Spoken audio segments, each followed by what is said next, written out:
Hey everyone.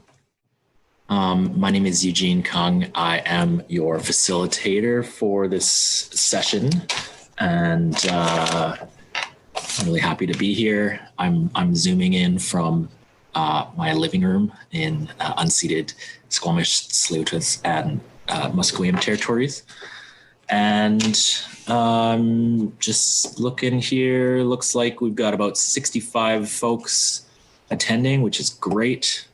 We're going to get into the presentation really soon. I just want to take care of a couple housekeeping matters. You'll notice that since this is a webinar, you will not have microphone or video options.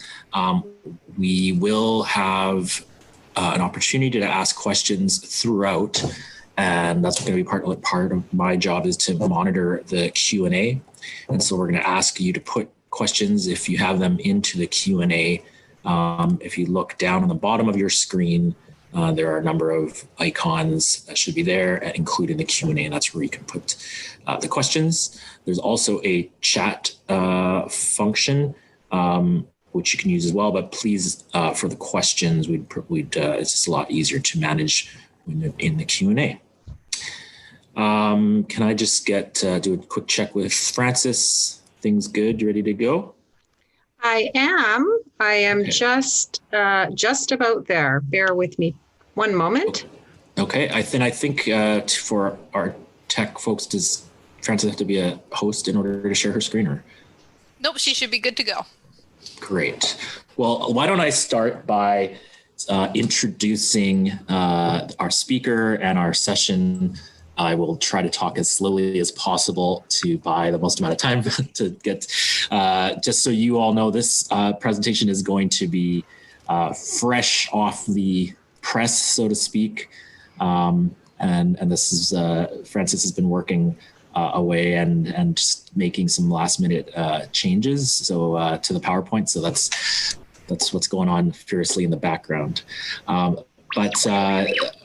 Frances Rosner, who's going to be our speaker, is a Métis lawyer. She practices primarily in family and child protection.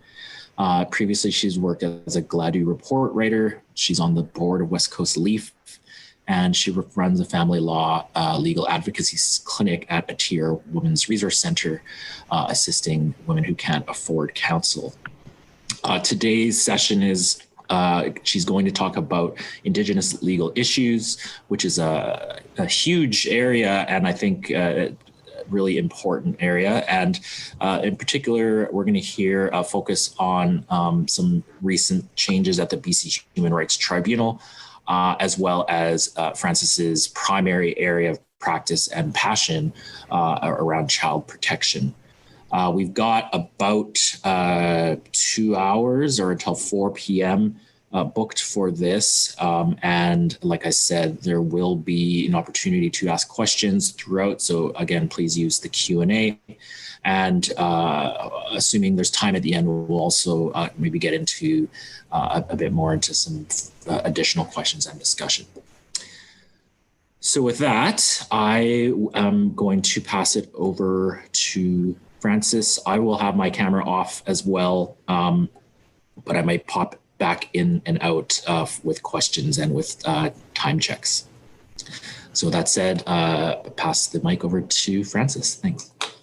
Okay, I think I have almost resolved my technical issues, except that I am unable. Oh, just a moment. Hello, everybody. I'm going to talk today about some changes in the law aimed at improving outcomes for Indigenous peoples involved in the justice system. And I'm back to having technical issues. Oh, I think if you just bear with me one moment, I've got a few too many screens. Just one moment. Okay, is everybody, oh, It looks perfect to us. It does look okay, perfect. So I'm going to get right into I'm going to discuss notable developments in the protection of Indigenous human rights. I'm also going to discuss at some length the Indigenous child protection reform currently underway and some significant changes to the provincial and a brand new federal statute concerning Indigenous children in care. And so the BC Human Rights Tribunal, I'm sorry, just bear with me. Again, I've just got to figure out how to minimize the screen. There we go. So the BC Human Rights Tribunal undertook a significant project in 2000, I think it began in 2019, to determine how to enhance access to the tribunal for Indigenous peoples. And as part of that project, they commissioned Ardith Wapetko Wadak Wakam QC to prepare a report. The report is entitled Expanding Our Vision. Expanding Our Vision, Cultural Equality and Indigenous Human Rights, and it was prepared January 15, 2020.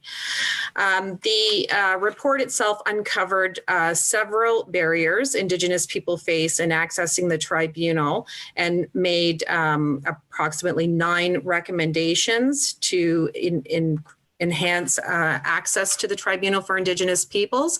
And I've provided here a summary of recommendations, almost taken verbatim, but in slightly summary form. The first of which was to broaden the concept of human rights to incorporate international human rights principles as reflected in the United Nations Declaration on the Rights of Indigenous Peoples, otherwise known as UNDRIP, and Indigenous legal traditions in the code and BCHRT operations and practice. And when I refer to the code, I'm referring to the Human Rights Code. And to advocate to add Indigenous identity as a protected ground to the code. So the current grounds of discrimination under the code include race, color, ancestry, and religion, but do not adequately address the particular discrimination Indigenous people report experiencing. The other recommendation was to increase the number of Indigenous peoples at all levels of the BCHRT, including staff, tribunal members, contractors, and further to create education materials and training for Indigenous peoples about the code and BCHRT process within the BCHRT to develop cultural competency and safety among the staff and tribunal members, and then also for the public through a proactive campaign to highlight specific areas of discrimination faced by Indigenous peoples.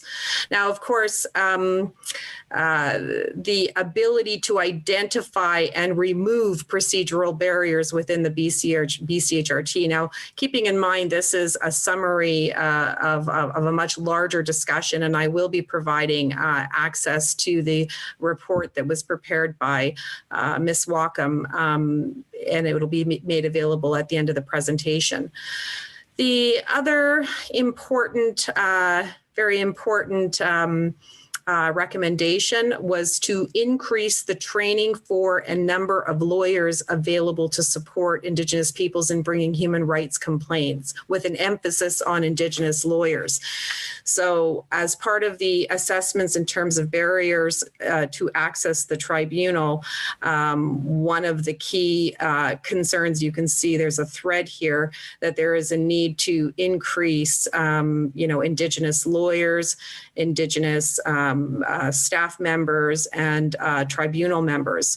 The BCHRT, in addition, and I didn't actually include the report here, but I can just speak to it briefly. They did an update on the implementation of their action plan, their comprehensive action plan that they developed from this report.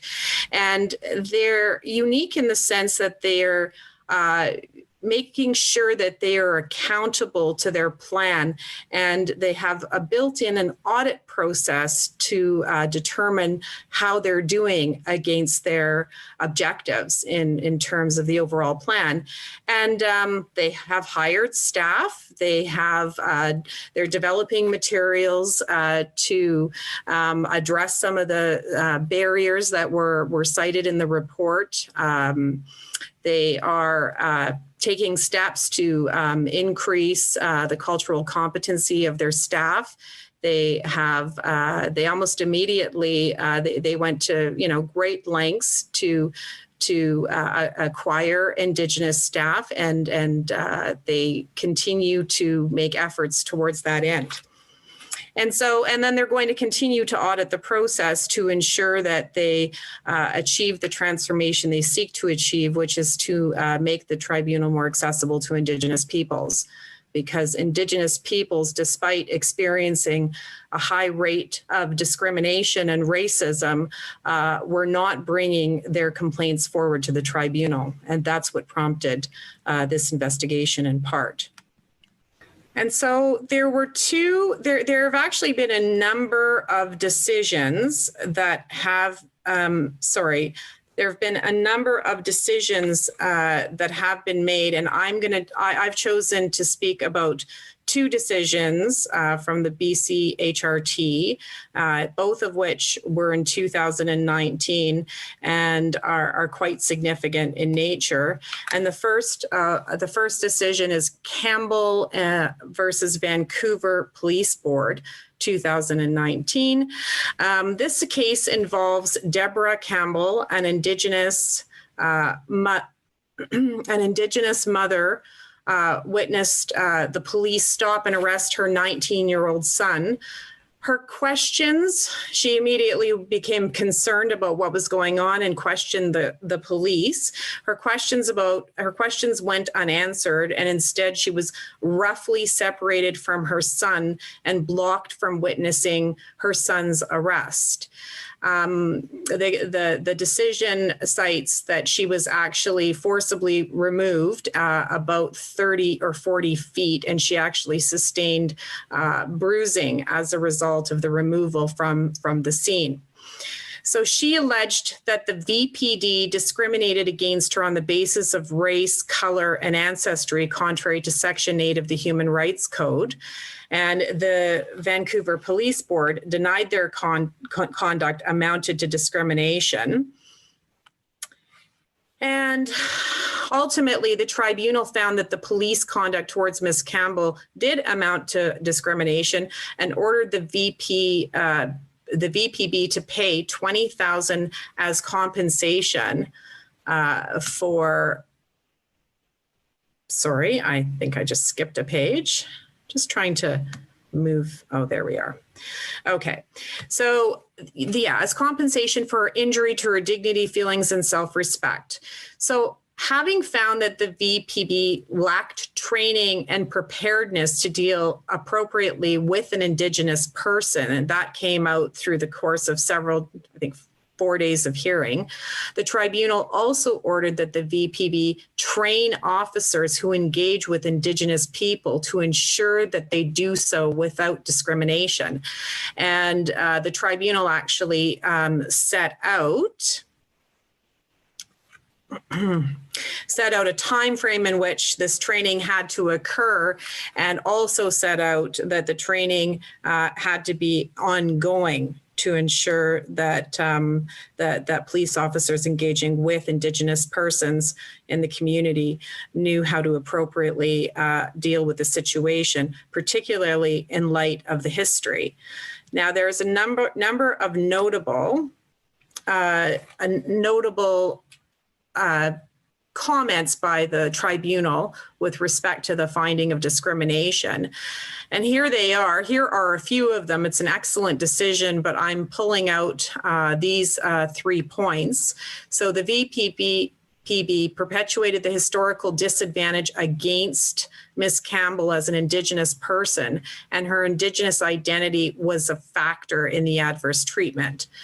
The police relied on subconscious stereotypes to assess her as suspicious, possibly criminal, and that's quoted from the decision, instead of a mother trying to ensure the safety of her son. The tribunal considered the social context, history, and long-standing troubled relationship between police and Indigenous peoples, including both under-policing and over-policing. And so that was a very positive outcome for this particular Indigenous mother.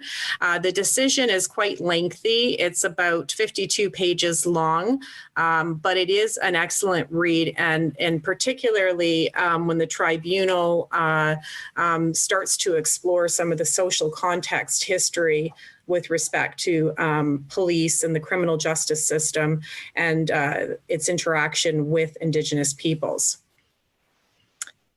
The next case, which is also a 2019 case and a very significant I guess, interim decision of the tribunal. This is RR versus Vancouver Aboriginal Child and Family Services. And then, of course, there's a citation for the case. This actually involved a motion by VACFAS, and that's how I'm going to refer to Vancouver Aboriginal Child and Family Services, because that's a mouthful. So I'm going to refer to them as VACFAS, and that's how they're commonly known in the community. So it was a motion to dismiss the mother's action as not having any merit. And on April 30th, 2019, the tribunal decided that it would in fact hear the complaint filed by this First Nations mother, alleging that VACFAS had discriminated against her based on race, ancestry, color, mental health, mental disability, contrary to Section 8 of the Human Rights Code. So RR alleged that VACFAS relied in part on stereotypical and prejudicial assumptions related to her mental health and status as an Indigenous woman to deny her custody of her 4 children and place restrictions on her access to her children. And that the VACFAS failed to accommodate her cultural and disability-related needs and instead relied on her protected human rights characteristics to create barriers for the return of her children to her care. And VACFAS, of course, denied these allegations and argued that at all times it was acting within its statutory authority under the Child, Family and Community Service Act, which I will refer to as the CFCSA going forward, in keeping with the best interests of the children. So I just want to expand a little bit more on this case, because this was sort of a significant win. Although it's only an interim motion, it was still a significant win for the Indigenous mother. And what was quite compelling about the decision is the discussion or the analysis that went on by member Cosino. And so the evidence that the mother had to prove was that her characteristics protected under Section 8 of the evidence must show that her characteristics protected under Section 8 of the code, that she was treated adversely or adversely impacted respecting VACFAS's services, and that her protected characteristics were a factor in the adverse treatment or impact. So in doing so, the burden to establish a bona fide reasonable justification for its conduct shifts to VACFAS. So this is sort of the technical aspect of trying to show an adverse impact, because it's virtually, it's very difficult to prove racism, overt race, unless there's an overt case of it. In both of these cases that I'm referencing here, the tribunal well, in the first case, did make an inference of adverse impact and an inference of discrimination. And then in the second case, it is still ongoing, and I can't comment further on it, but I can just say that in this interim decision, the tribunal was very concerned with, sorry, just a moment here. The tribunal was very concerned about, or needed to, in order for the mother to make her case, that the tribunal would have to be in a position to draw an inference of discrimination if it determined that RR was subjected to unreasonably strict parenting standard. And this is quoted from the decision of May 1st, 2019, unreasonably strict parenting standard, particularly compared to the foster homes where the children had experienced abuse and had engaged in serious self-harm. So it was noted in the decision that RR's 8-year-old daughter had attempted suicide and foster care, and there was a further incident of abuse against the 6-year-old daughter in foster care that was later substantiated. So in these instances, the children were temporarily removed from the foster care, but later returned to the foster care home against RR's objections. So in weighing all the factors, the tribunal took notice of the notorious overrepresentation of Indigenous children in foster care, attributed the cause of the systemic issue to Canada's, and this is quoted once again, Canada's historic oppression of Indigenous people based on their race and ancestry. And in that particular instance, I guess neither party had brought forward the broad social context in their arguments on the motion to dismiss, but the parties were advised that this was a factor that the tribunal would be alive to in its final decision. And so now that trial and that hearing is currently underway, and I'm not going to say anything more about it, except to say that once again, it was clear based on sorry, just a moment. I'm hoping that everybody is still able to see my screen. The last PowerPoint that I have here, which is just essentially, I'm not sure if I've lost my screen sharing ability. No, we can see fine. Okay, excellent. Thank you. And so I think it's really, I'm raising the human rights developments and these really positive outcomes for Indigenous peoples, because it is really difficult as an Indigenous family law lawyer working in child protection on behalf of Indigenous parents against the director and its delegates. To try to get the courts to pay attention to, for example, this social context history that is so incredibly relevant to the overarching issue in the child protection system, which is the significant overrepresentation of Indigenous children in care. And so what is nice about the tribunal setting, based on a reading of these two decisions, and there are others, but I had to contain my presentation within the time allotted. I'm bringing those to your attention. There are other decisions as well. There was an excellent outcome in 2000 and I want to say 2019 or 20 on a complainant's allegation of discrimination for the inability to smudge. And there again, I'm not going to get into, unfortunately, I think the case name is Mohan.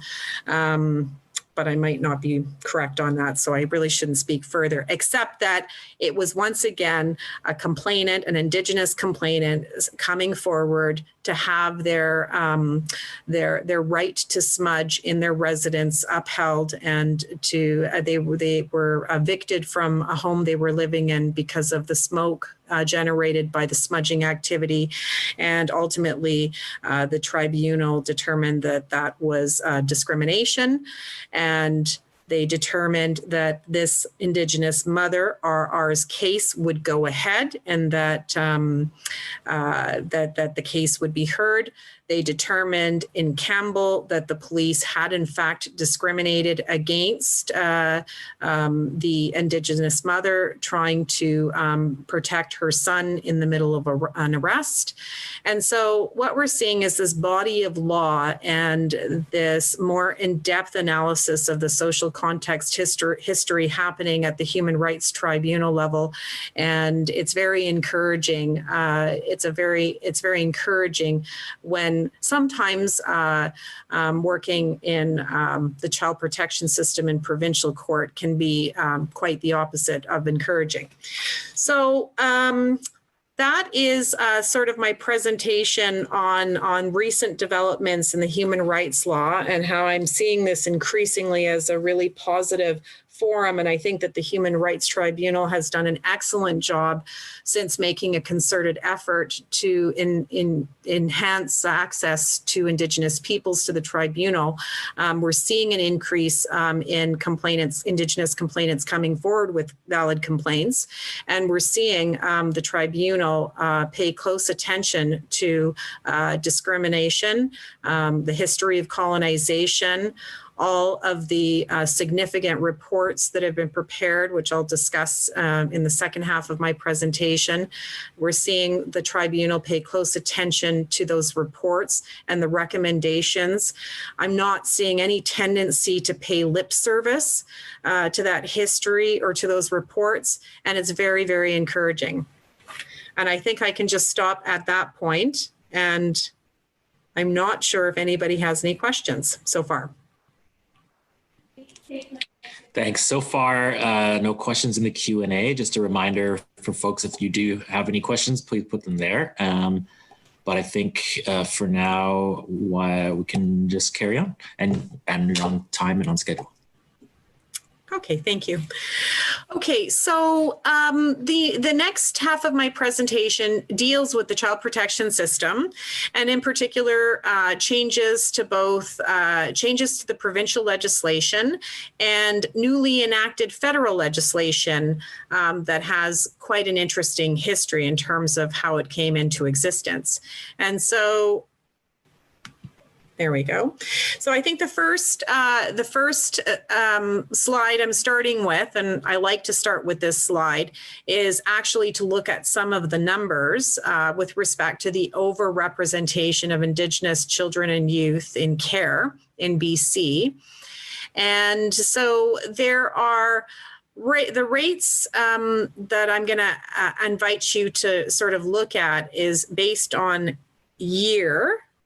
Oh, just a moment. If you see in the far left column, the year 2002 all the way down through to 2018. And then immediately to the right of that, that represents the number of all children and youth in care in BC.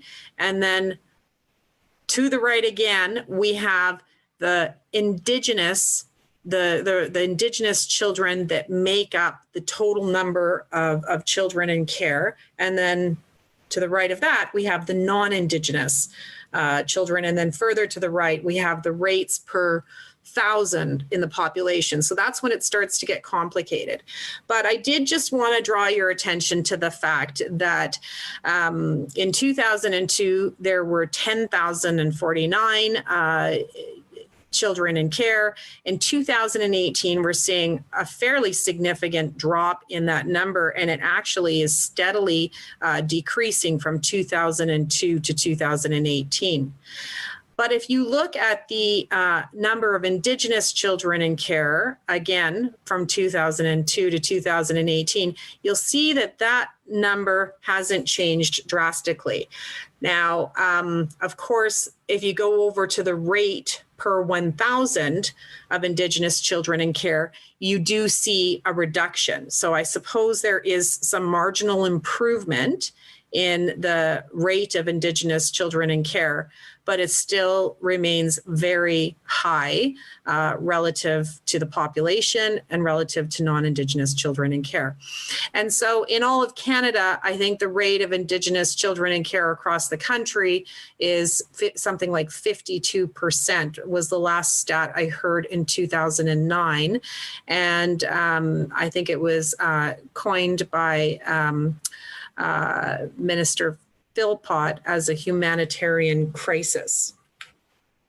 So this is not new information. I'm sure many of you are aware that there is an over representation crisis, and there's been a variety of measures and efforts put in place to address that. And so how did we end up in this situation? So we end up in this situation as a result of a significant centuries of colonization and significant harm being brought to Indigenous families and communities. And how did that occur? Well, this list is not at all attempted, an attempt. I don't think I have the time to get into all of the ways in which colonization occurred and harmed Indigenous people. But we're all pretty familiar with Indian residential schools and the forced removal of children from their families and communities.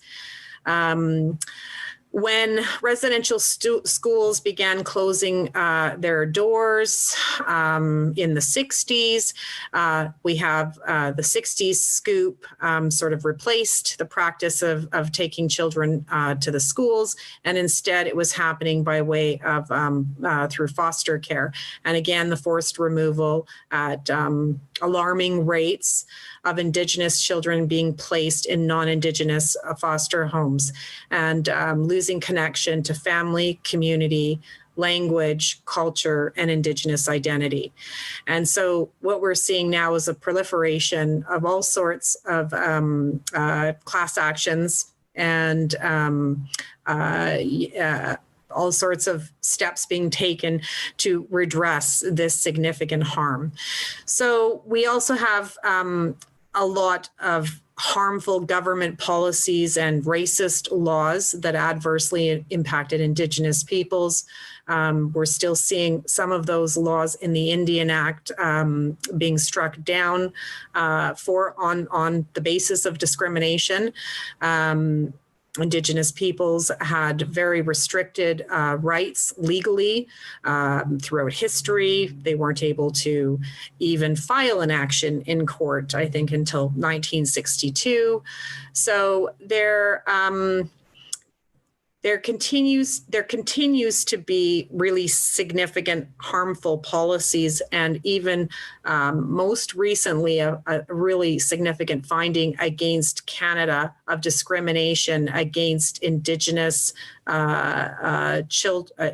Indigenous children, and that was through the Canadian Human Rights Tribunal in a decision of January 2016. And I am going to get into that further, but that just is a good indication of the fact that systemic racism is ongoing, and it's an ongoing battle to address it.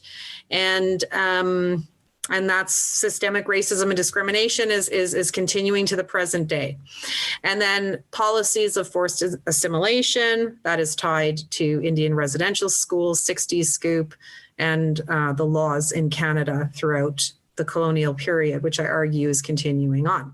So the imposition of colonial laws, legal systems, values, and beliefs on Indigenous peoples, and then of course the displacement of traditional, Indigenous values, traditions, and legal systems. So I could go on for a lot longer in reviewing all of the ways in which colonization occurred. But here is the list I've created, and I'm sure that members that are listening in would be able to add to that list. And it's, again, not intended to be exhaustive. And so, as a result of this lengthy 300 plus year oppression, we have now a significant loss of culture and identity. We have loss of transmission of parenting skills. We have loss of self-determination, intergenerational trauma, community and family fragmentation, poor socioeconomic conditions, and the overrepresentation of Indigenous peoples in the justice system and the child welfare system. So the harm that has been brought to Indigenous peoples in communities is pervasive, extensive. It took a long time to get to where we are today, and now it's going to take us a long time to get to where we need to be in order for Indigenous people to be on equal footing and to have the self-determination that they are aspiring to have. And there's a lot of excellent work that is being done in this area. It's not all doom and gloom. There are significant efforts being made towards reconciliation, and we've had a number of significant reports documenting the stories, the sacred stories of the many survivors of this harmful system and systems. And what, we, and part of Truth and Reconciliation, is the truth telling phase and the understanding and educating people about what happened, why Indigenous people are in the position they're in today. It's always, I think it's the hope that with some truth telling about the serious harm that occurred through history, what we will then be able to achieve is perhaps reverse some of these negative stereotypes and assumptions and harmful views and perceptions of Indigenous people. A lot of people have a lot of thoughts about that. And I think that with education on the severity of the history and the taking of children, and placing them in Indian residential schools, and many, many cases of very serious acts of violence towards children, complete breakdown in community. Some communities didn't even have any children in the community.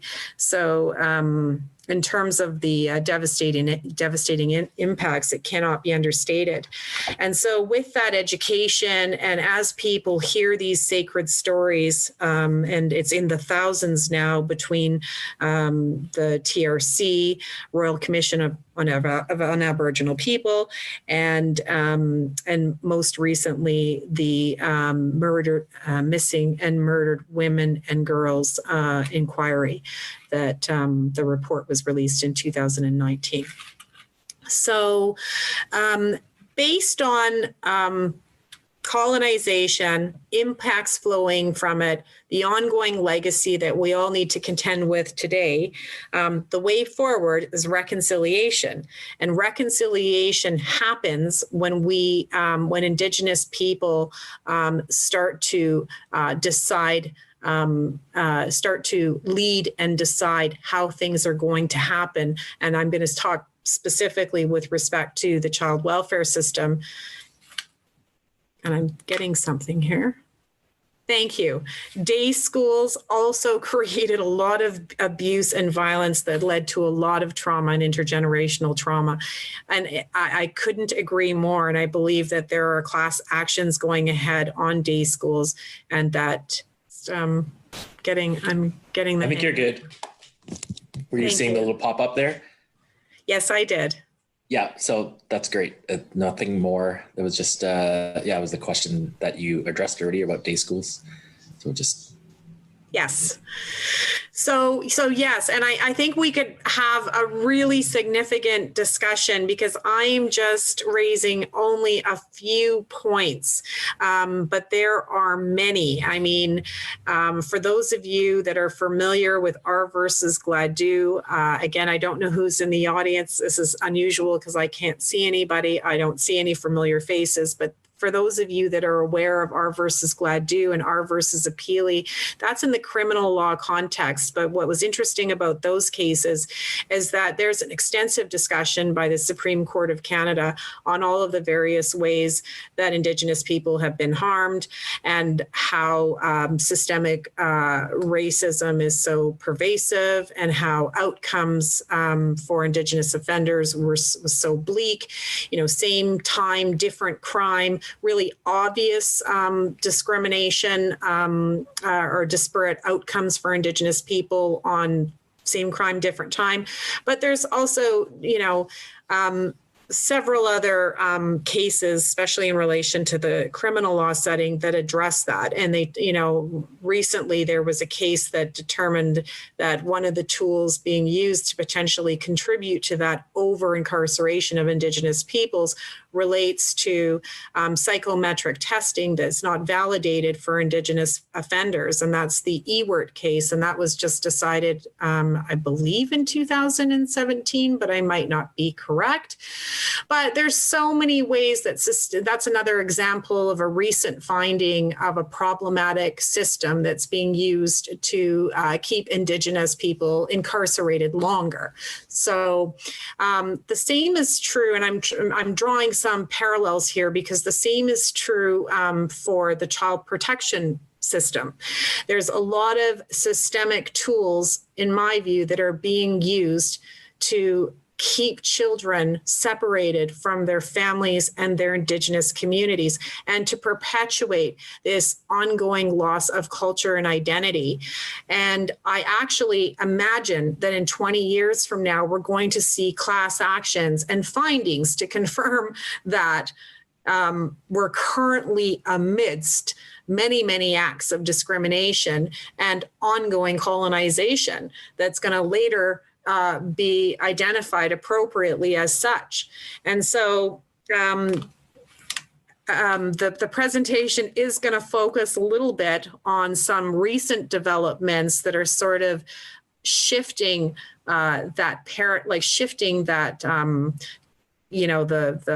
causing a paradigm shift in the child welfare system. It's being looked at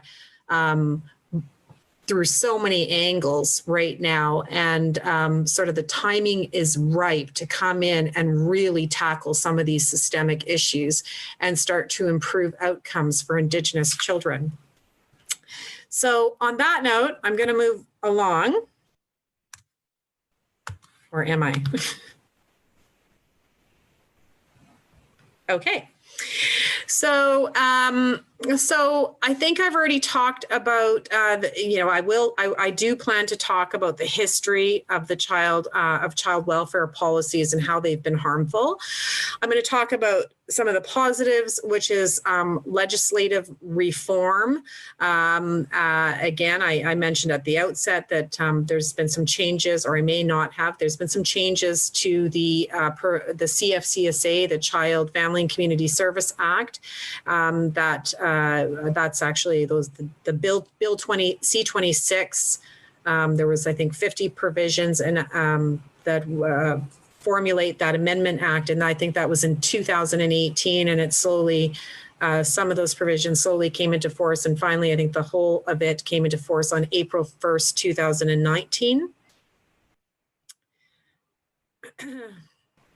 So the second really significant development in the law with respect to Indigenous children in care is an act respecting First Nations, Inuit, and Métis children, youth, and families. This is federal legislation that came into force on January 1, 2020. And then I'm going to talk about tools for implementation and two practical tools that I think are helpful to advocates, lawyers, judges, policymakers, and everybody connected in one way or another to the Indigenous child welfare system should be familiar with both of these tools and resources available to you. The first is Wrapping Our Ways Around Them. Again, another publication by Ardith Wacom. And it's a very significant document, but provides a number, and I'm going to go through some of that, a number of really useful, practical ways that we can, working in the system, can start to do our jobs differently to affect the change that needs to happen. The second really excellent resource available to Indigenous children is the Jordan's Principle. And the Jordan's Principle, I'll get into that, but it's a well-funded, or I should say, the funding to the Jordan's Principle has certainly been increasing over the years, and that's a direct consequence of the Canadian human rights finding of discrimination against Canada. This is a federal pool of money that Indigenous children across Canada can access for a variety of purposes. I'm going to talk more about that in a bit. So I've already maybe touched on some of this, but for those of you that are interested in learning more about the sacred stories of Indigenous peoples and some of the impacts from colonization and some of the challenges through our history. These are the reports. These are the really significant and notable reports that I have looked at. And again, this list is not exhaustive. There are so many others, but these are really significant in terms of the scope of the inquiry. And the first of which is the Manitoba Justice Inquiry, 1991, Royal Commission on Aboriginal Peoples, 1996, Truth and Reconciliation Commission, final report, 2015. And then with respect to the child welfare system in BC, this document here is really significant, and that's Grand Chief Ed John's final report in Indigenous Resilience, Correctedness, and Reunification from Root Causes to Root Solutions. Now, this is a report that was prepared and completed in 2016. It's quite a significant document in terms of child protection reform. It offers a lot of excellent recommendations on how to reform the current system to counter the overrepresentation of Indigenous children in care. And then the most recent report, of course, is Reclaiming Power and Balance, final report on the National Inquiry into Missing and Murdered Indigenous Women and Girls, and that was in 2019, I think in June of 2019. So these are the reports that gather the stories, that gather the history, that do an excellent job of documenting what actually happened, an excellent job of truth telling, and then on the next slide, they also end up forming the basis, and I say impetus for change. We have all of the instructions within these reports to really make a profound impact, not just on the child welfare system, but also the criminal justice system, because Indigenous people continue to be overrepresented at alarming rates in the criminal justice system. And what's concerning about those numbers is that the highest growing groups within the over-incarceration epidemic in that system is women and youth. So these reports do not deal strictly with child welfare system, although Chief Ed John's final report does. It contained 85 recommendations for transforming the Indigenous child welfare system. The TRC final report had 94 calls to action. There's a number of sections that were dedicated strictly to child protection reform, and I would say that there's several others intersecting, even though not directly on point, nevertheless provide some really useful feedback for how to begin to reform these broken systems for Indigenous peoples and children, importantly. And then we've got the Métis Relationship Accord 2, which was ratified in November 16, 2016. It too makes a number of recommendations with respect to Métis children in the province. And Métis children were often a group of, a group of Indigenous children that were excluded from, and still are, and continue to be as non-status Indians, excluded from a number of benefits that are available to status. So it's nice to see that there's a Métis Commission and there's this Métis Relationship Accord that begins to forge a relationship wherein Métis children's interests are represented. So then, of course, we have the UNDRIP, the United Nations Declaration on the Rights of Indigenous Peoples, and that was adopted September 13, 2007. Canada was one of the last signatories to that wonderful document. And then more recently, we have the Declaration on the Rights of Indigenous Peoples Act, which is new legislation for British Columbia.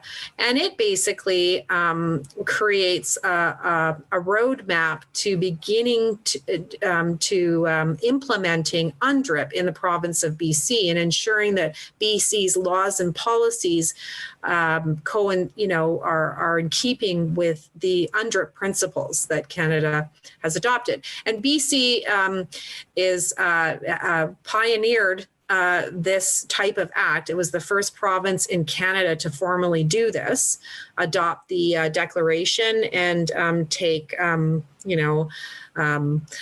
promise to take steps to implement it. So that's certainly a positive change in BC in 2019.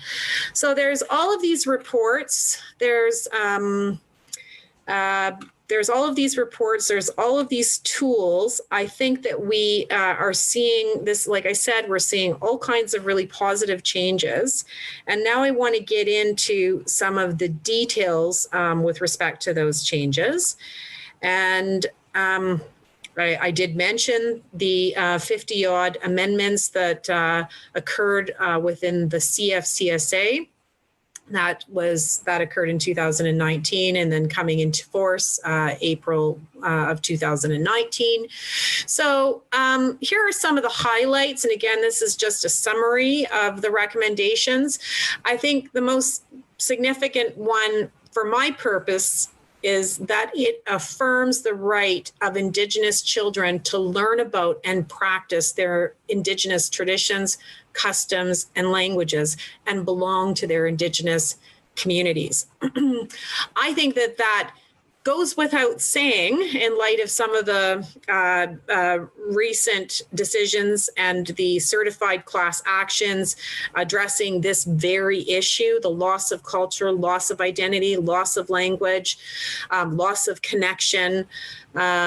So I think it's a wonderful affirmation to have in the CFCSA. And I think that as Council for Indigenous Parents, we really have to push the envelope on that and make sure that Indigenous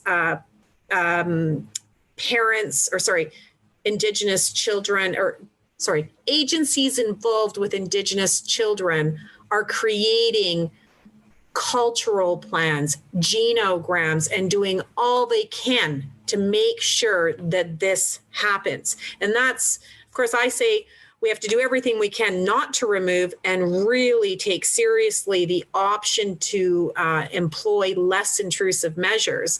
But we absolutely have to push as council and as advocates, always ask, where's that cultural plan? How is whoever's caring for that child planning to preserve that cultural identity for that child?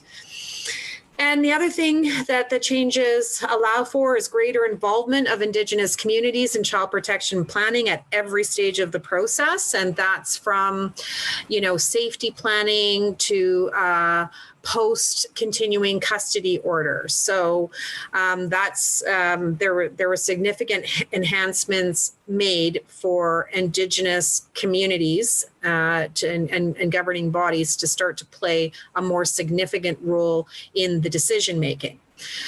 It ensures that Indigenous communities receive ongoing notification of legal proceedings relating to the child.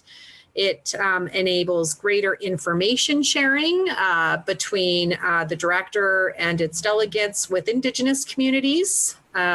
Information sharing is so critical in terms of planning. You have to know what's going on in order to participate in a meaningful way. It enables child protection reports to be referred directly to Indigenous nations that have child protection laws. And so that would be a point of first contact. There's some nations in the province of BC that have full jurisdiction over the provision of child and family services. And it is my hope that in the coming years, we're going to see more and more nations exert that jurisdiction and develop laws and the ability to provide child and family services to their members and to their children. It enables the transfer of jurisdiction to Indigenous nations through written agreements. And these were some of the, in my view, highlights from the amendments to the CFCSA.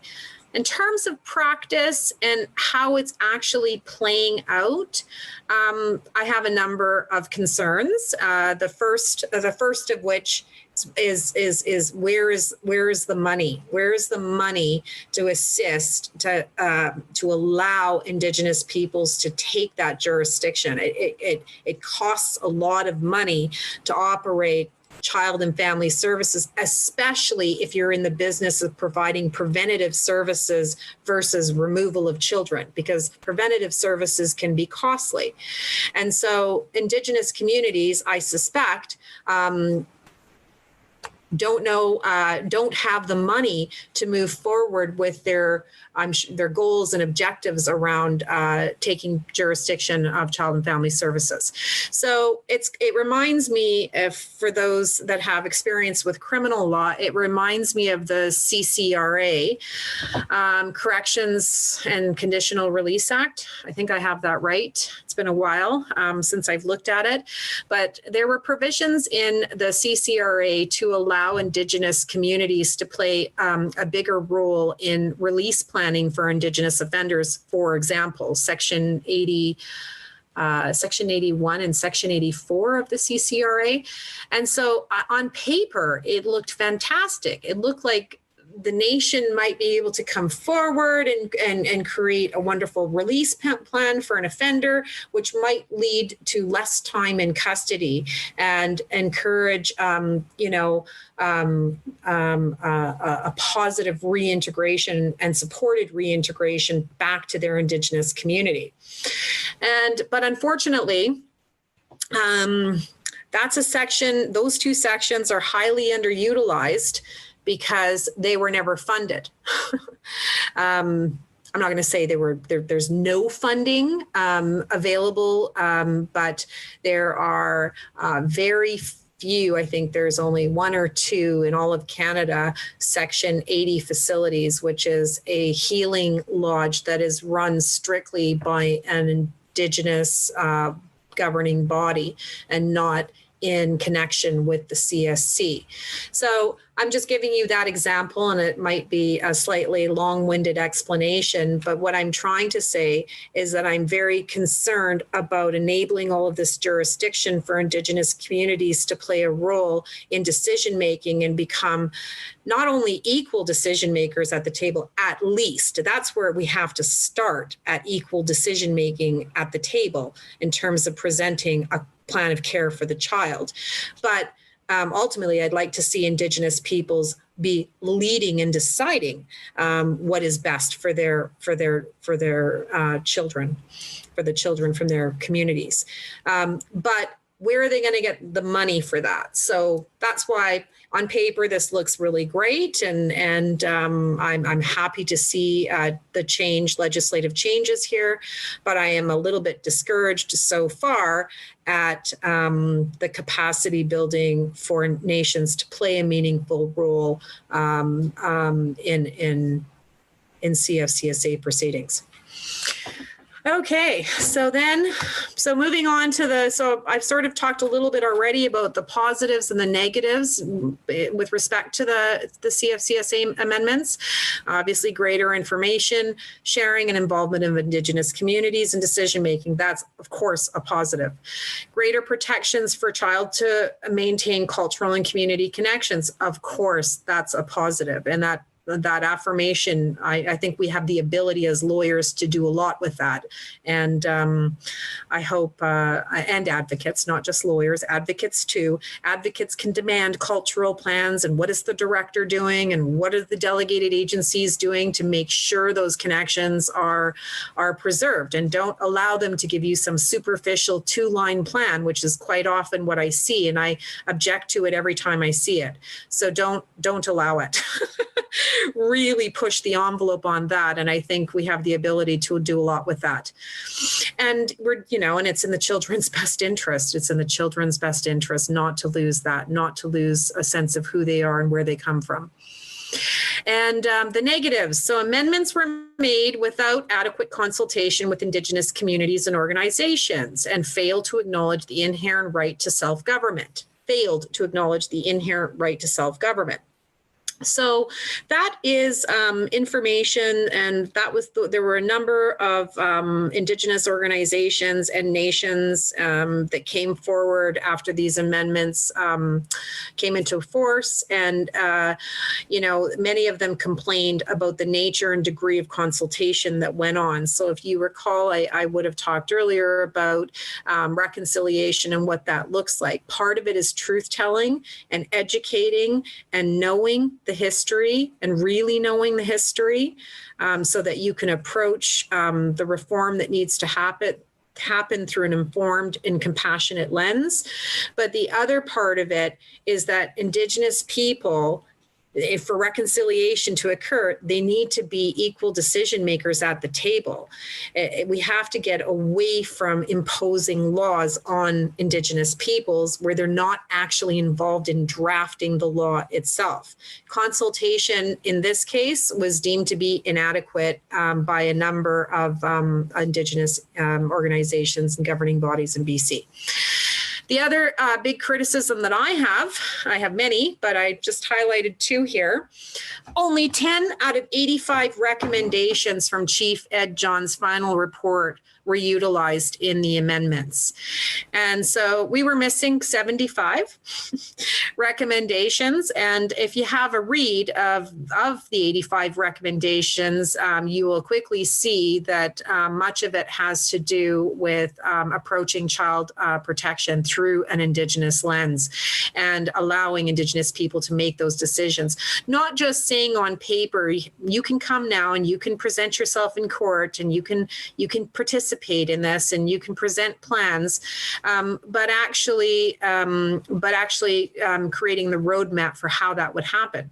And you know how that happens? That happens by putting an adequate amount of funding into the capacity building of the nations to be able to participate meaningfully in these proceedings.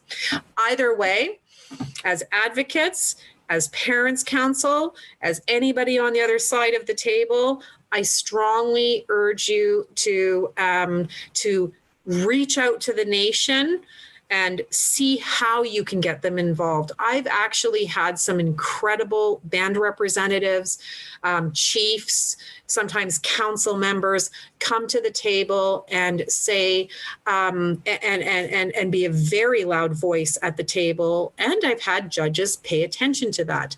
And so Indigenous people and communities can come to the table with a plan of care. And it may very well be, as we see increased involvement of Indigenous peoples, we may very well see that their plan of care is better for the child than the ministry's plan of care. So I encourage you to pick up that phone and figure out who is working with child protection issues from whatever community, even urban community, First Nations, Métis Nation. Really reach out and try and get them on board, because nations more often than not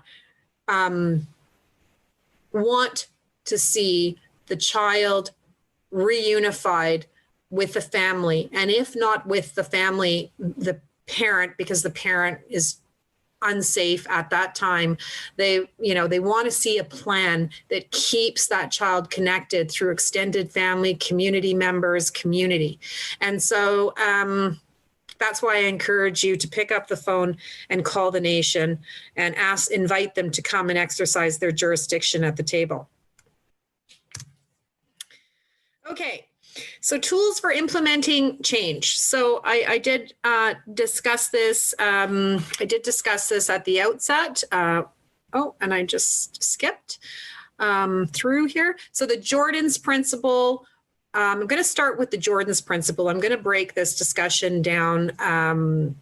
Just in summary, Jordan's principle arose out of the tragic death of a little boy, Jordan River Anderson, a 5-year-old boy from Norway House, Cree Nation in Manitoba in 2005. He was born with complex medical needs, and the family and community did not have the resources needed to support Jordan with the condition that he had. It was decided, so he was placed in the care of the provincial government, Manitoba provincial government. And after 2 years of being, I think he was actually, after 2 years of being in the hospital, I guess he was placed in the care of the ministry, but in a hospital setting. It was decided that he could be cared for outside of a hospital setting in a family home with appropriate supports in place. But unfortunately, and I think the key thing to note about Jordan is that he would have been status Indian, and therefore he would have been, the federal government would have had financial responsibility to Jordan, as they do to all First Nations, Inuit, and those entitled to status under the Indian Act. So Jordan had the ability to go into a specialized home and get out of a hospital institutional setting. But because there were jurisdictional disputes between the provincial and federal governments over who was going to fund the supports needed to care for Jordan in the specialized home, the disputes went on so long that Jordan passed away before he ever made it out of the hospital. And so this prompted a significant outcry, to say the least, from Canadians, from Indigenous people, and certainly from Canadians, because this little child had the ability to have a better quality of life. That even though he had disabilities and he had medical issues, he had the ability to have a better quality of life for the short life that he had. Had somebody had the province and the federal government not been fighting about who was going to pay for it. So this prompted all sorts of changes, but the big one was a federal bill that was passed unanimously in 2007 on a child first principle that became known as the Jordan's principle. And, basically the bill said that no matter what, while the province and the feds are trying to determine who pays for the service, that the service is going to be paid for, and they'll determine who actually has to pay it at a later day. But Initially, Jordan's principle was really limited in its application to children with multiple disabilities, and funding disparities to First Nations children and other service sectors continued to place them at a disadvantage for several years to come. So this all started in 2007, and ultimately Jordan's principle led to the significant and lengthy Canadian Human Rights Tribunal action against Canada, alleging that Canada's funding policies discriminate against First Nations children on reserve.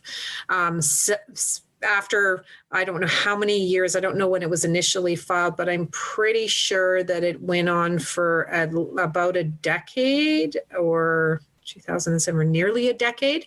It was a lengthy process. But eventually, in 2016, several findings and orders were made against Canada regarding discriminatory practices, specifically in relation to providing child and family services to children and families living on reserve and in the Yukon. So Canada was ordered to stop discriminating, stop the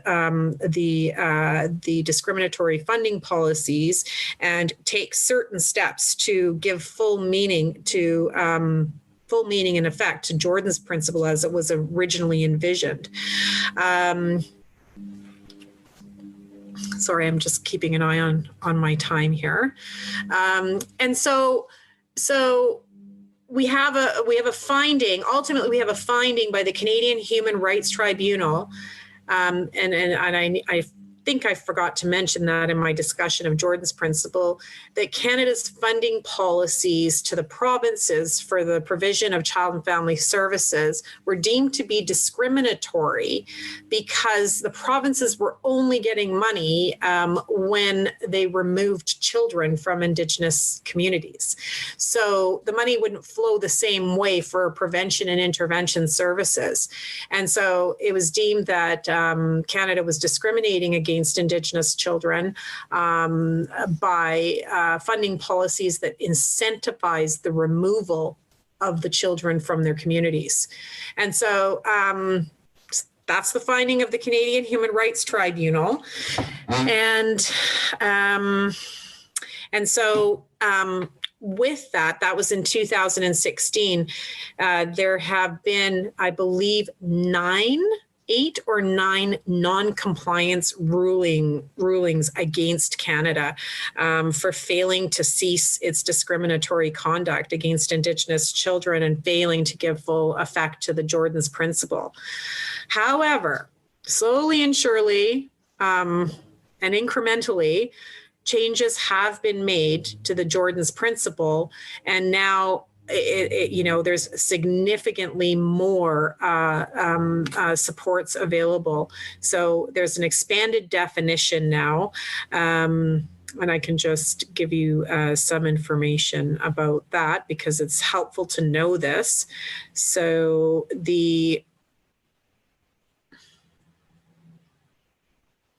sorry, just a moment.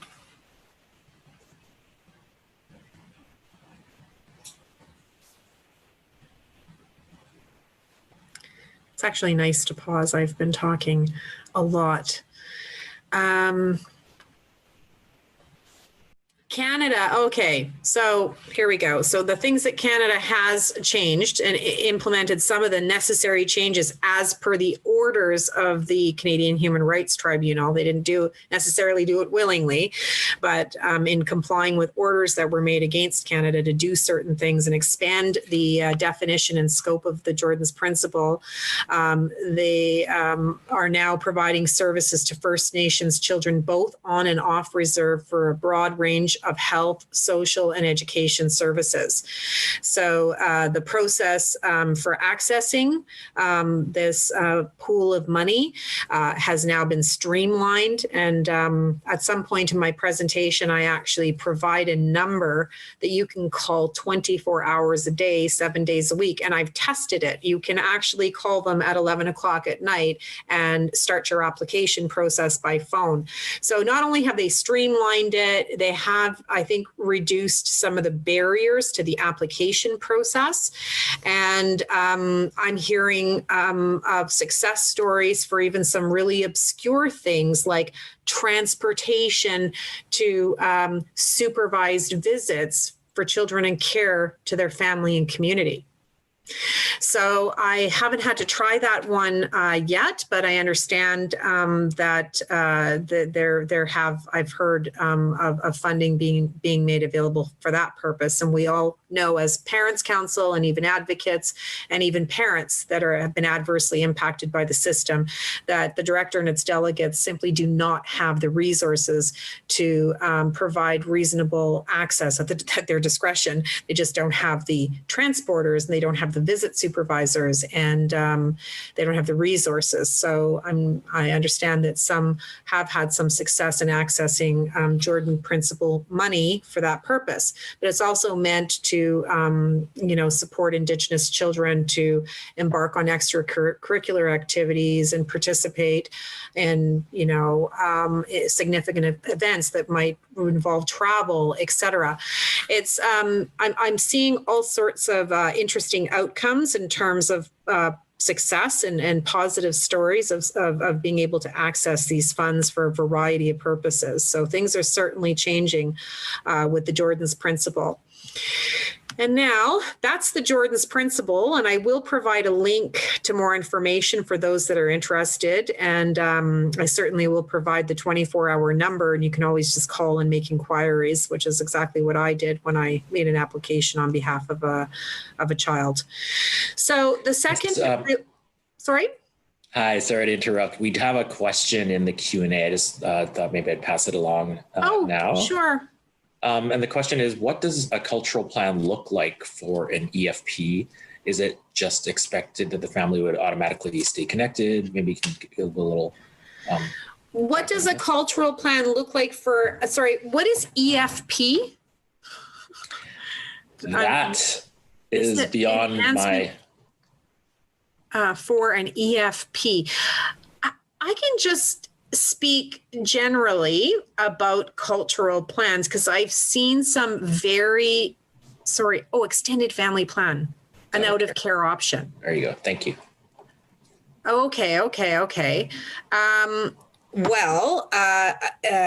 Happy that I'm always happy when an extended family plan has been put in place, but I still say it's incumbent on the director, if they're still involved in an intrusive way, and their delegates to create. I mean, in a perfect world, I say that a cultural plan should contain a genogram for an Indigenous child, especially where out of care or extended family options haven't been found for the child and they're living in a non-Indigenous foster home. Unless they live on reserve. Okay, hang on 1 second. That's the next question. Well, why don't we'll go. Okay. Yeah. Okay, for sure. So a cultural plan would basically ensure, because the director is actually required to set out the steps it's going to take when it takes an Indigenous child into their care. They're required to set out the steps that they're going to take to preserve, I can find it, to preserve the child's culture, identity, access to language. I mean, I think it goes back to my original affirmation and the big positive change with the CFCSA amendment. And so it would contain specific steps. So what I don't like to see with Indigenous children living in non-Indigenous foster homes, that would be a difficult thing for me to answer without knowing more information. And but I would say that if the extended family caregiver is from that child's nation and community and is practicing culture and is creating an access for the child to culture, extended family and community and ceremony and language, opportunity to learn language, it may be that is the cultural plan, because that would be a positive way to maintain the child's ties to culture and community. But if the extended family placement did not, and sometimes nowadays, especially, the cultural plan is not just one cultural plan, because there might be more than one nation involved in the identity of the child. So that's why genogram and really knowing who the child's families and communities are is really important before you even start, crafting a cultural plan. But it would be concrete steps and things that are going to occur to make sure that child continues to be connected to their culture, community, and importantly, identity. And so what I'm accustomed to seeing in the court plan of care, for those of you that have seen a court plan of care, what I'm accustomed to seeing is maybe one or two lines about how they're going to accomplish all the things that they need to accomplish in order to preserve those connections. I'm not satisfied. I personally am not satisfied with, one longhouse ceremony a year or just a baby naming. I don't want to minimize, and I don't mean it that way, but I'm not satisfied with just one thing that happens every 3 or 6 months. I don't think that's sufficient, especially for Indigenous children that are living out of care, to preserve their cultural continuity. And so, I think a cultural plan would set out all of the steps that the director and the caregiver are going to take to make sure that identity is preserved and honored and respected. And yes, I'm not sure if that answers your question. Like, it's not it depends on the child. It depends on the communities involved. I would hope that both nations would be involved in helping to draft whatever plan is being made. I think that the policies actually set out the MCFD policies, and I'm slowly coming to learn about the delegated agencies policies, which are different than MCFD policies on this topic. But the policies do set out what steps you should take in planning, in creating a plan to preserve the child's culture and community connection. And it often involves the involvement of the nation itself and the community involved. So they're obviously in the best place to instruct the director and its delegates how to go about doing that. What does it look like? Does it involve are there language classes the child can take? Is there powwow dancing every week? Are there scheduled ceremonies and activities that the community offers that the children should be traveling home to participate in? That sort of thing. And you have to push the envelope on it, because if you don't, it's unlikely to happen. And I don't know if that answers your question about the extended family program, because that is a unique situation. I'm sort of thinking about Indigenous children that are removed, from their communities and their families, the parents and their extended families, and placed in non-Indigenous foster homes, which is still happening at alarming rates. Mm-hmm. And so there's a duty on the director to be taking further steps than what it is to make sure those children stay connected. And that's why I envision a millennial scoop type class action in 20 years from now, unless something changes drastically. So my understanding is that if a child is Métis, they cannot access Jordan's principal funding unless they live on reserve. Yes, there are some very,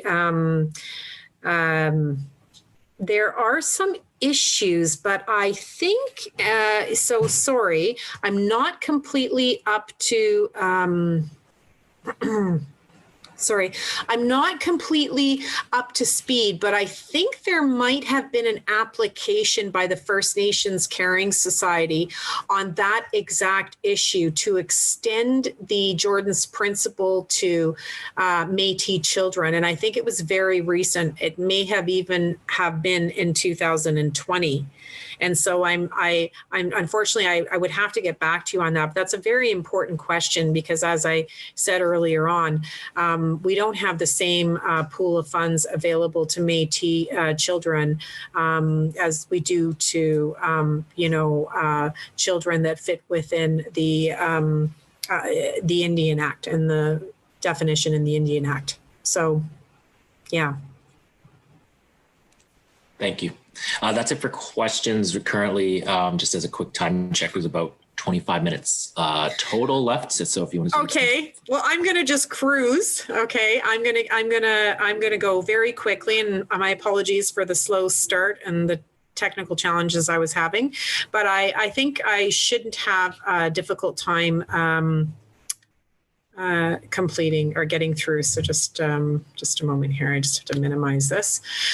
Okay. So then there's wrapping our ways around them. Aboriginal communities and CFCSA guidebook. Again, a remarkable document prepared by Ardith Wacom that just does an absolutely wonderful job of providing a very, not an overly extensive, but a nice brief overview of all of the impacts from colonization that have obviously created the harm within the nations and adversely impacted children and families and communities. And she does that. And that's an important piece. You really have to understand that piece, as I said, in order to start thinking about how we can all do our jobs differently to remediate the situation. Like, this approach has to be remedial, not punitive. And I'm constantly using that language in court. I'm constantly using that language in my discussions with social workers and counsel and co-counsel and just everybody. It's got to be remedial. If you understand the history, you wouldn't want to do anything except something remedial. So anyhow, the guidebook does an amazing job of setting out that history in the most eloquent and easy to understand fashion. And then it teaches you how to do a proper cultural plan. It provides the documents, the court documents that you can help a nation complete. Sometimes nation, and not too often do I see nation coming to the table in CFCSA proceedings with counsel representing them. But what this guidebook does is it walks you through the steps, step by step, on how to complete the forms and how to get the nation's input into that decision-making process, including the complete making of a plan of care and presenting that to the court as a better alternative and a less intrusive alternative to removal. So I am going to highlight a few things from the guidebook. Okay, and I think the way forward is, I've already said all of this in one form or another, but decolonizing child protection practices, learn about the history of colonization, ongoing impacts, take remedial steps to counter biases and negative stereotypes about Indigenous peoples. That also ties into the human rights, the recent developments in the human rights law in BC and those cases that I referenced. Learn about Indigenous values, customs, beliefs, laws, and culture, because that's what matters to Indigenous children. There's a reason, I'm fairly certain that it's linked to some extent. There's a high correlation. Like the trajectory, you got to remember that the trajectory for Indigenous children growing up in care is very bleak. And there's a high rate of Indigenous children that just end up transferring from the child welfare system directly into the criminal justice system. I'm fairly certain it has a lot to do with this lost identity piece. So when I say take the time to learn about the particular Indigenous values, customs, beliefs, laws, and culture of that child's community, I think that has that's so important, and we can all have a part to play in that, in making sure that happens and demanding that it happen. So, affirm the significance of lifelong cultural and community connections for Indigenous children. So, that relates to something else. I'm not going to get into it because I'm mindful of the time, but just remember that I said it's very important that we affirm the significance of a lifelong cultural and community connection for that child, that it's not okay to sever that at some point. And I'll get into that in a moment. So the next piece of significant legislation is the federal legislation, and the federal legislation, I'm very certain, was drafted and came into being and discussions in existence after the finding of the Canadian Human Rights Tribunal.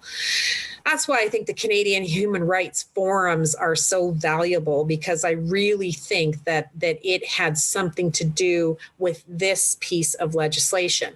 While I have major concerns about this piece of legislation, I'll get into that in a moment, I'm pleased with any step forward. I always wish the steps were in strides and not baby steps, but here we have a baby step. So this act, it's a federal legislation. It came into force January 1st, 2020. It's, when I mentioned the case, I really think that the First Nations Child and Family Caring Society of Canada versus the Attorney General of Canada, this case had a lot to do with it. I've already mentioned the 8 non-compliance orders issued against Canada, and the federal government undertakes to changes in funding policies in response to the Canadian Human Rights Tribunal. I've gone through that. The expansion of the Jordan's Principle. And now the purpose of the legislation. The purpose of the legislation affirms the inherent right of self-government, including jurisdiction over child and family services, self-governing nations. It sets out national standards for the provision of child and family services in relation to Indigenous children, Indigenous, including Métis, Inuit, and non-status. So it's intended to contribute to the implementation of the UNDRIP. And the positives are, it does affirm the need to preserve the Indigenous child's cultural continuity, but so does the CFCSA. A little bit of a comparative analysis between the CFCSA and this federal legislation. It has a clause that the act should be interpreted in keeping with interpret the best interests of the child in a manner that is consistent with the law of the Indigenous group, community, or people to which the child belongs to the greatest extent possible. That's how this term is worded. It creates a priority scheme of placement to keep the child connected to their Indigenous family, community, or another Indigenous community. You really see in the legislation the priority to keep Indigenous children connected with Indigenous peoples and communities, even if it can't be their own community or their own family. So there's a priority to preventative care services to support the child remaining with the family. And there's some very positive terminology around that, including for newborn babies. And again, the less intrusive measures sort of theme, you can see it within the legislation. The child must not be apprehended on the basis of his or her socioeconomic conditions, including poverty, lack of adequate housing or infrastructure, or the state of health of his or her parent or the care provider. Okay, so I think that this is extremely important to state, because as a child protection lawyer, I see it all too often where children are continue to be removed on the basis of socioeconomic conditions. And I think that this federal legislation and these national guidelines create some room to argue against that kind of conduct continuing. And moving on to the negatives, best interests of child, BIS. is paramount. So I find that all of the provisions of the Act are negated by the best interests of the child framework. The framework is informed, and the problem with the best interests of child framework that is constantly being applied to decisions impacting Indigenous children in our court systems and in the ministries and across the board, is that the framework is informed by the cultural biases and norms of those applying it. And so, there's two different worldviews of parenting, and there's two different worldviews of how to decide what's best for an Indigenous child. And an Indigenous, for example, the Canadian common law system and the system we're all working in focuses on individual rights and the individual. Well, a lot of Indigenous communities focus on collective and communal rights, and that's what they value. And so you can just imagine how, if that's your starting point, how different your best interest of child framework would look. And so I think that the potential remedial impact of the federal legislation is going to be seriously watered down by the caveat of best interest of child, because there's some attempt to describe it, but there's always a way out. So I still think we're going to end up with a lot of unfortunate outcomes based on this framework being maintained in the federal legislation. There's no mention of funding to assist Indigenous communities in the provision of child and family services. So again, it contemplates self-government and the giving of jurisdiction to the nations, but there's no mention of how that's going to happen. And as we all know, it's very expensive to run. It's very expensive to run a child and family services agency, one properly funded to provide the supports needed to support the parents to parent and the families to be reunified. That can be a very expensive task because we're dealing with the fallout from colonization. There are real issues going on in families. There are real issues with parenting, but it's nothing that can't be dealt with in another way besides removal of the children. It can be dealt with in other ways if there were resources and appropriate funding for those resources in place to support reunification. Anyhow, there's a lack of dealing with how to fund these guideline principles. And and I've already said it. There's no mention of how to fund, give money to the communities to build jurisdiction, and there's no mention of giving money where the money is going to come from for the provision of additional preventative services.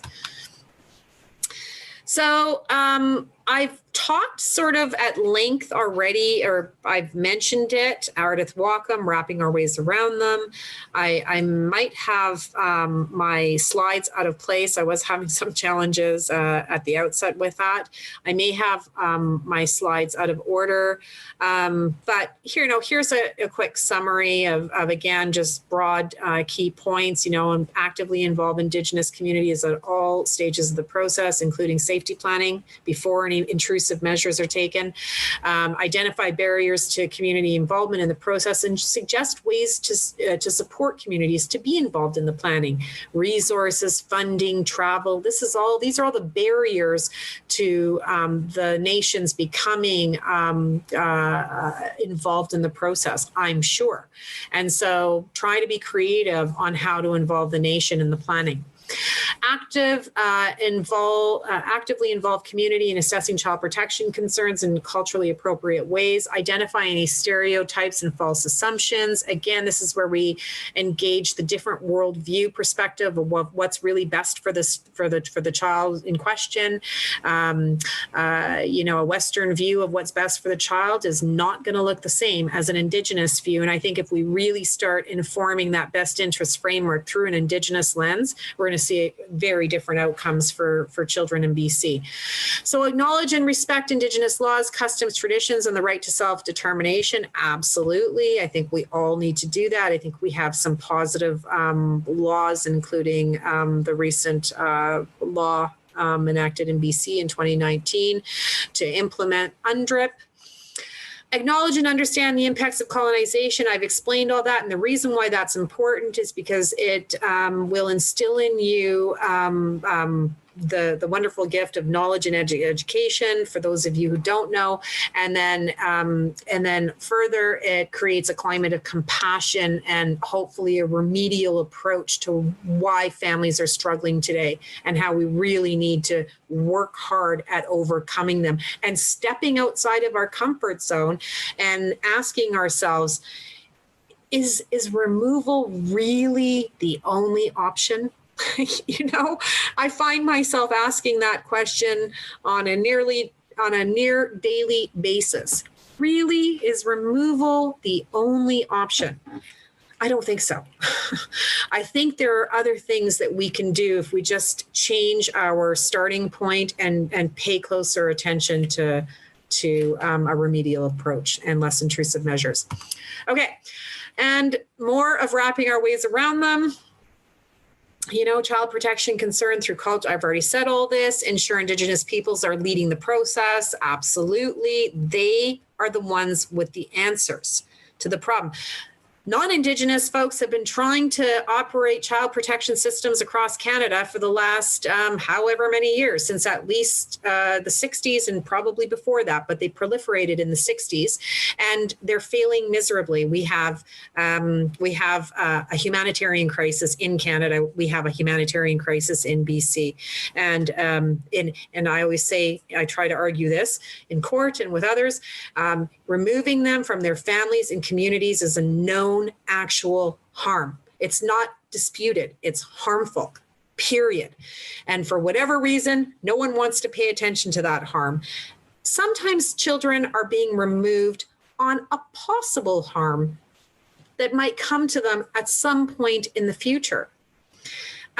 You know, I say we really need to stop doing that. We really need to pay close attention to the harm. And the only way you do that is if you understand, inform yourself about the particular culture. Indigenous peoples have beautiful cultures. They're revitalizing their cultures. They're rediscovering their cultures. And it's just such an incredible process for me as counsel to have the privilege of going in to all of these family situations and learning about the distinct cultures in BC. It's just beautiful. And so if everybody did that, if everybody took the time to learn about that child's particular history and culture, we would all be way further along. It wouldn't be so easy to just make that decision to remove. Okay, and then you know, there's all kinds of best practices, and I don't think I have time. It's 3:52. I don't know if there's any questions, and I don't know if there's anything in here that I've missed. I'm glancing at it. Transformative, involving Indigenous communities. We've already said that. Early and active interventions in CFCSA matters by communities. Creating a better future requires us to acknowledge and address the impacts. Child protection must be assessed in a culturally appropriate way. I think I've stressed that, or more than stressed that.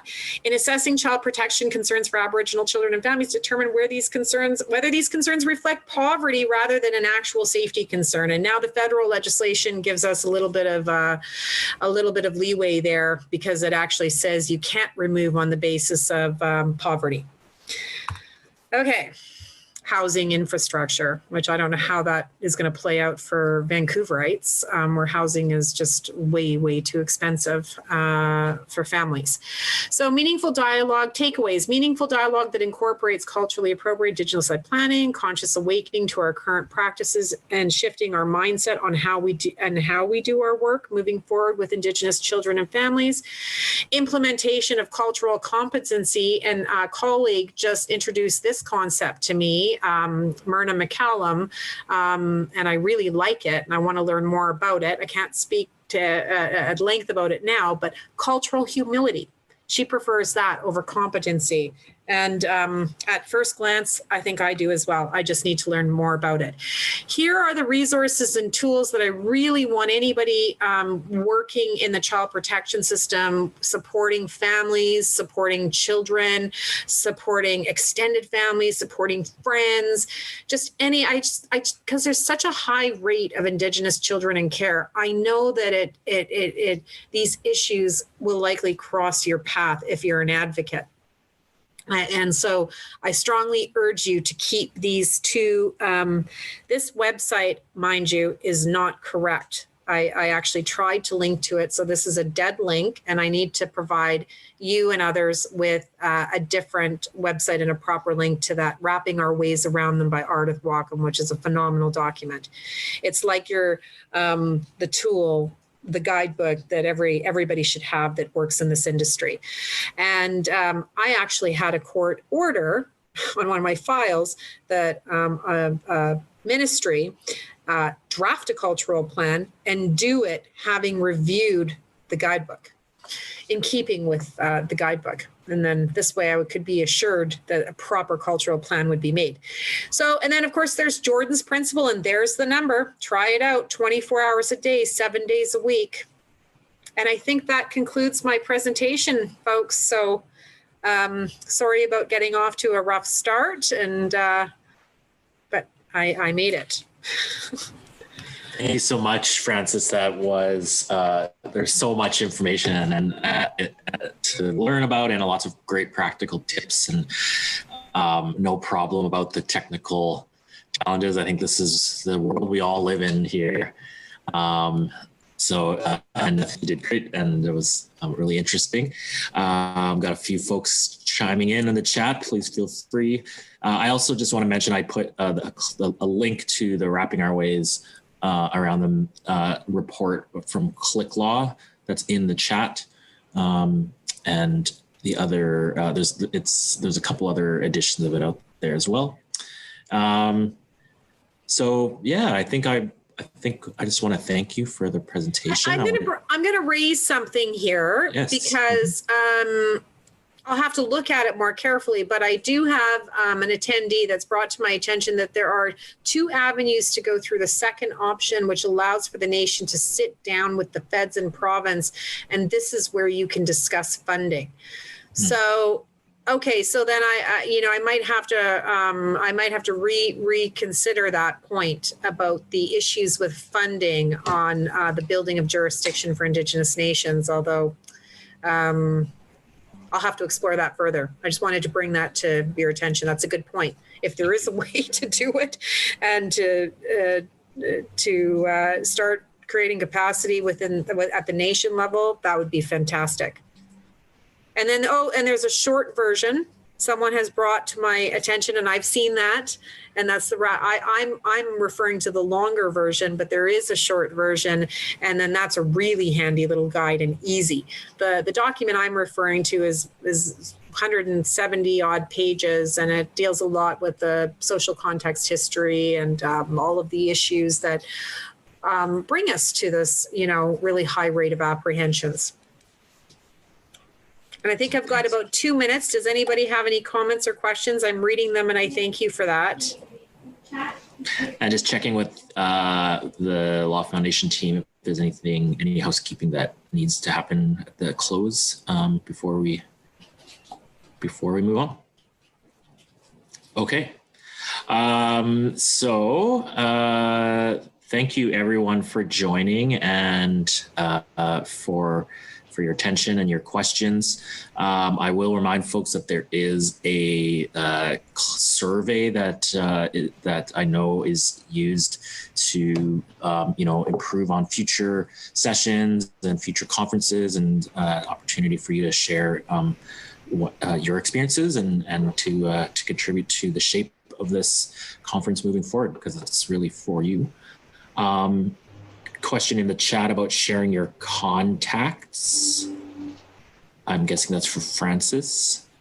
Well, one way to find me, you can always find me. Firstly, you can find me on the Law Society website, But I also, and importantly, I do offer, and I think this is important to mention to advocates who might be working with parents who can't afford counsel or extended family members involved in the child welfare system somehow and can't afford to pay for counsel. I do offer summary advice legal clinics 4 times a month at Atira Women's Resource Society located in the downtown east side. So I do actually end up assisting a lot of trying to, in a summary fashion, trying to assist parents, extended family members, even just concerned community members in child protection proceedings. I'm particularly interested in working with Indigenous families on addressing the over-representation issue, and also in keeping with my own personal interests, because I am Indigenous and I grew up in a very racist city. So yeah, so is it to get in touch with you through Atira? Yes, you can find me through Atira Women's Resource, through our legal advocacy program at Atira. Perfect. Yep, and you can also find me through the Law Society website. I can also provide an email. Maybe I could do that. Maybe what I'm going to do is put everything together, including some helpful tools and some of the information that I've referenced in my presentation today. I was planning to sort of just create a document cited list and a couple of tools and add that. So if you want to check back, the other thing I could do is provide contact information for myself if you'd like to chat. Perfect. It's interesting. I couldn't see anybody today, but I saw some familiar names. So that was nice to see. Thank you again. And thanks as well to the Law Foundation Tech team who made it all happen as smoothly as possible. And I will sign off now. Thank you all for joining and see you soon, I hope. Thank you.